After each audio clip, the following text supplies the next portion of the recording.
National party के रहनुमा senator Mir हासिल बजंजो के इंतकाल पर सदर मुमलिकत आरिफ अलवी समेत मुल्क के नामवर सियासतदानों, सहाफ़ियों और समाजी शोबों से वाबस्ता अफराद ने इजहार अफसोस करते हुए उनकी खदमात पर खराज तस्लीम पेश किया है। सदर मुमलिकत आरिफ अलवी ने अपने पैगाम में कहा है कि हासिल बजंजो एक वज़ादार सियासतदान थे। कौमी असम्बली में कायदे हिज़्ब इख्तिलाफ और मुस्लिम लीग नून के सदर शहबाज शरीफ ने अपने ट्वीट में मीर हासिल बजंजो के इंतकाल पर गहरे दुख और अफसोस का इजहार किया और कहा कि हासिल बजंजो ने बलूचिस्तान के मुमताज सियासतदान के तौर पर अपने सूबे के अवाम की आवाज़ उठाई। ANP सरबराह असफंदियार वली कहते हैं कि अपने वालिद मुहतरम की तरह हासिल बजंजो भी पाकिस्तान में मजलूम कौमियतों के हकूक के अलमबरदार थे। चेयरमैन सेनेट मोहम्मद सादिक संजरानी ने गहरे दुख और अफसोस का इजहार करते हुए कहा कि मरहूम अहम कौमी रहनुमा थे जिन्होंने कौमी यकजहती के लिए नुमाया किरदार अदा किया।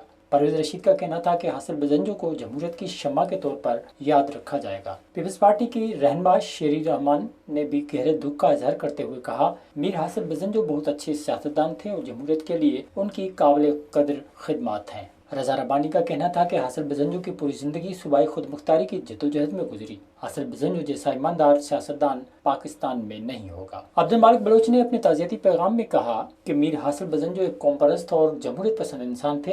हासिल बजंजो की तमाम तर जिंदगी जद्दोजहद में गुजरी। वो इंतहाई ईमानदार और निडर इंसान थे। हुकूमत बलूचिस्तान के तर्जमान लियाकत शाहवानी ने ट्विटर पर मीर हासिल बजंजो की वफात पर गहरे दुख और अफसोस का इजहार किया और उनकी मगफरत और पसमानदगान को सब्र जमील की दुआ की। Balochistan national party PNP mangle के सरबराह सरदार अख्तर मैंगल ने भी मीर हासिल बजंजो की वफात पर इजहार ताज़ियत किया है।